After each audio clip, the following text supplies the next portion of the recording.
Hi there, welcome to Kneppy Invests. We are in the thick of the September quarterly reporting season, halfway through October. More than likely, we'll see a significant amount of Appendix 4Cs and 5Bs being released towards the end of the month. But we are starting to see these reports trickle in. And the majority of the quarterly reports that have been released in the first half of the month have been absolutely astounding, including a company I'll be looking at in this video, Bubs. And the common theme in regards to all these outstanding quarterly reports is the companies have decided to release their quarterly reports a little bit earlier than they usually do. And more than likely, management have seen the results for the quarter and just want to get the results out to the market as soon as possible. And in this video, I'll be taking a look at Bubs' September quarter Appendix 4C, which was released a few weeks before they usually release their quarterly report. And it really surprised not only me, it also surprised the market. We know Bubs' quarterly report surprised the market because the share price rose 39% on the back of it. So before we have a look at Bubs' quarterly report and why it was an outstanding Appendix 4C, I just want to go backtrack a little bit and just talk about some of the companies that have already done some videos in regards to their September quarter Appendix 4Cs or 5Bs. The first three companies I've featured for the September quarter releases really didn't surprise the market in terms of when they released their quarterly report, because Self-Wealth and XREF tend to be the first companies that do release their Appendix 4C. XREF tends to release their Appendix 4C on the 6th of the month. Self-Wealth beat them by 1 hour. I don't know if that was planned, if they wanted to become the first company to release their Appendix 4C. And Phoenix released their Appendix 5B, was that on the 13th, the 12th? And they tend to release their Appendix 5B around that time every single month. So no surprises here in regards to the first three companies that I have featured in this video series. Other companies I've already prepared some videos for, including Dynamic Drill and Blast, Revisim and Carbonex, which I have never done a video on before, or released their quarterly reports a little bit earlier than usual. And the main reason they released those quarterly reports is because they were quite outstanding. But before I talk about those companies, I just want to discuss Bubs in this video. So let's get into it and talk about Bubs. In Brisbane, we are moving into severe thunderstorm season. And right now, even though it is just before 10 a.m. local time, there is a storm outside. So if you do hear thunder, that's what is happening. It's been unusual the last few days. We've had storms in the morning and yesterday we had storms in the morning, fair bit of rain as well, but a nice afternoon. And looks like the same thing will happen today. Storms in the morning and then a fine afternoon as a dry air mass comes through. But this is not a weather or meteorological channel. So let's talk about Bubs. Some facts in regards to this company. This is a baby formula and food, a little bit more diversified than that, but I think the main products is baby formula. Founded in 2006 by Christy Carr, who is also the current CEO. Bubs listed on the ASX in January 2017. It was a backdoor listing via Hillcrest litigation and Hillcrest Resources. Hillcrest Resources listed on the ASX in 1993. So if you actually do a Google search about when Bubs did list, you'll get results in regards to 1993, not 2017. And this is why it was a backdoor listing. Christy Carr is the CEO and founder. She has 2.2% stake in Bubs. I would prefer that to be a little bit higher. But the main shareholder is C2 Capital Global Export to China Fund. And funnily enough, the anchor investor to C2 Capital is Alibaba. Another big shareholder in Bubs is a sovereign Norwegian bank. They have a 1.2% stake in this company. Always good to see where the sovereign fund of Norway has their money. Market cap of Bubs at 50 cents is 307 million, and the ticker code of Bubs is naturally enough BUB. Bubs have three product categories, including Bubs Infant Nutrition, Adult Goat Dairy, and Business-to-Business Deloraine Dairy Solutions. Some of their products I have listed on the left here, which include the goat milk infant formula, some vitamin C and zinc chewables, and organic baby oats cereal. This is just a few that they do have listed on their online site. They have 4 sales channels, including Australia, China, International, and the business-to-business Deloraine Dairy Solutions. The international include Malaysia, Singapore, and United States. The China includes a corporate Daigou channel and the cross-border e-commerce. Before we have a look at the September quarter, in fact, we'll also have a look at the June quarter, just to look at the financial year 21 results for Bubs. It was not the best year. In fact, most of these numbers were down from financial year 20, and you can see that in the charts when we look at it towards the end of this video. Revenue for financial year 21, 39.3 million. That was down from 54.6 million in financial year 20. And companies just like Bubs, including A2 Milk, Sydney, all had fairly bad years in financial year 21. And it does look like potentially things are turning around for this sector. Gross profit, negative 7.3 million. That was down from a positive 10.4 million. Operating cash flow negative by 22.6. That was very similar in financial year 20, and they were unprofitable by minus $78 million. That was down from negative 7.8 million in financial year 20. They did have $26 million of net cash at the end of financial year 21, and the price to sales ratio was not too stretched. That's at only 7.8, and that's at a market cap of $300 million after that significant rise in share price by 39%. Before we have a look at the September quarter results, I just want to go back in time to see how the company was performing in the June quarter. Receipts to customers at 9.1 million, and Bubs was operational cash flow negative by 3.4 million for the June quarter. Nothing to get too excited about what we saw in the June quarter. They also fell, their cash on hand fell from 36.3 million to 27.9 million because our operational cash flow negative, and they also spent $5 million on an acquisition. Now let's have a look at the September quarter to see if things did turn around, and we already know they did because I'm doing this video and the share price did rise 39% when they released the September quarter. So let's have a look at it and see how good it was. Receipts from customers increased by over 6 million in the September quarter from just over 9 million to 15.3 million. And even though some of the costs did increase during the quarter, the cost did not increase as quick as we saw the receipts increase. And that means Bubs was operational cash flow positive for the September quarter by 490,000.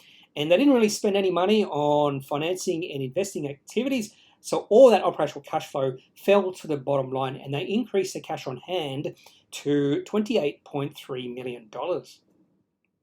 Sometimes you don't get the full picture just by looking at a statement of cash flows. We know receipts grew by over $6 million in the September quarter, but I do like to go through the rest of the quarter report just to see how some of the channels and some of the products have performed over the past 3 months. So right now, I'll just give you some quarter-on-quarter growth numbers for the business.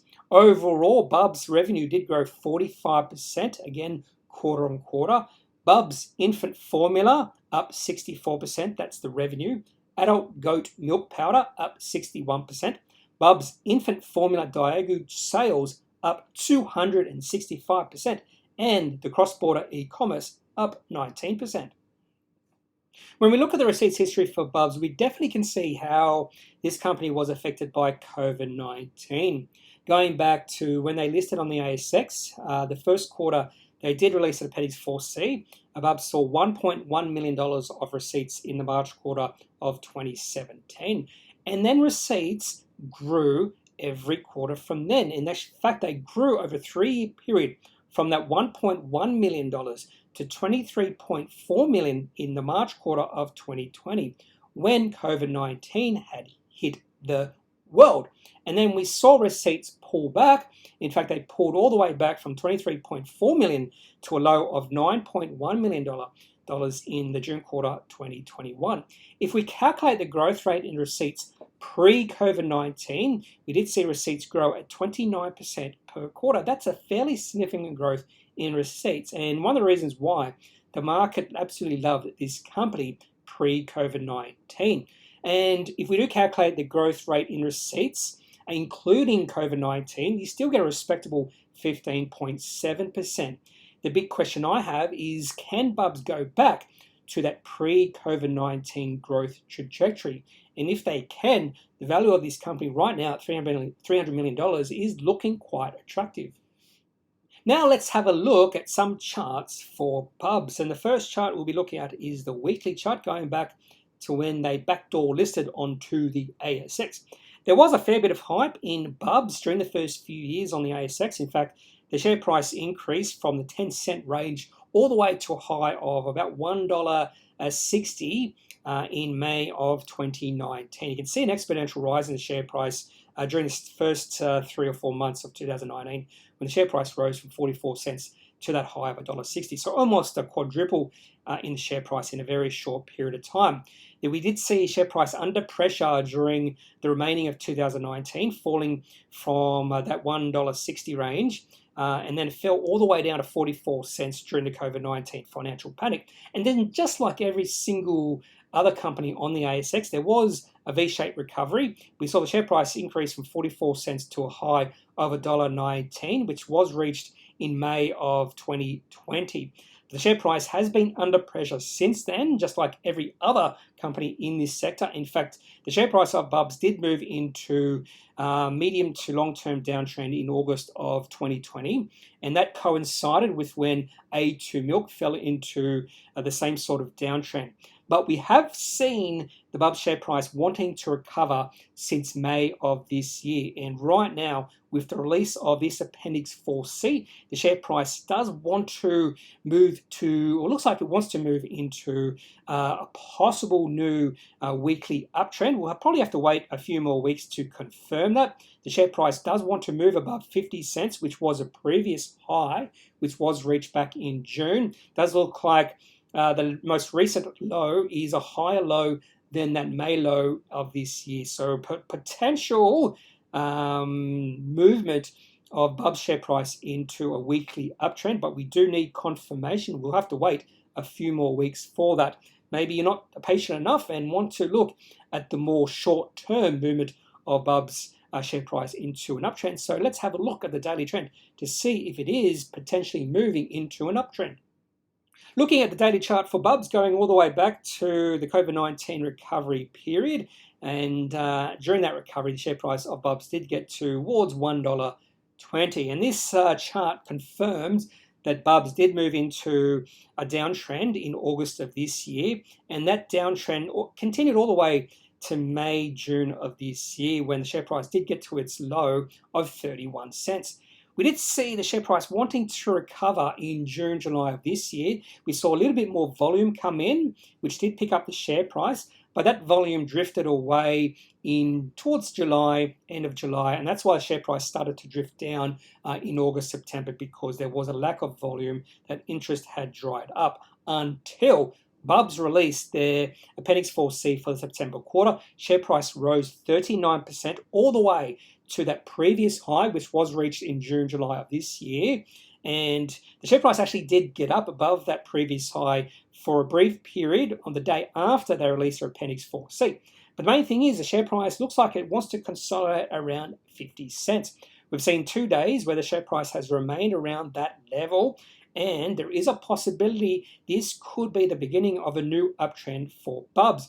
You could wait for confirmation, wait to see the share price continuing in upwards motion before you take a position, or there could be another fairly big update in the next few trading days. We saw that with Prophecy. In fact, I'll show you the chart of Prophecy in the next slide, where we saw a massive big update, 2 days where the share price went sideways, and another big update. That could happen with Bubs. But the main thing I want to see here is a consolidation period around 50 cents. I don't want to see the share price fall towards 45 cents or either 40 cents. That would be quite negative. But I do think because of the positive nature of their Appendix 4C, I don't know why the share price will drift back from here. So I am fairly keen to take a position around 50 cents right now.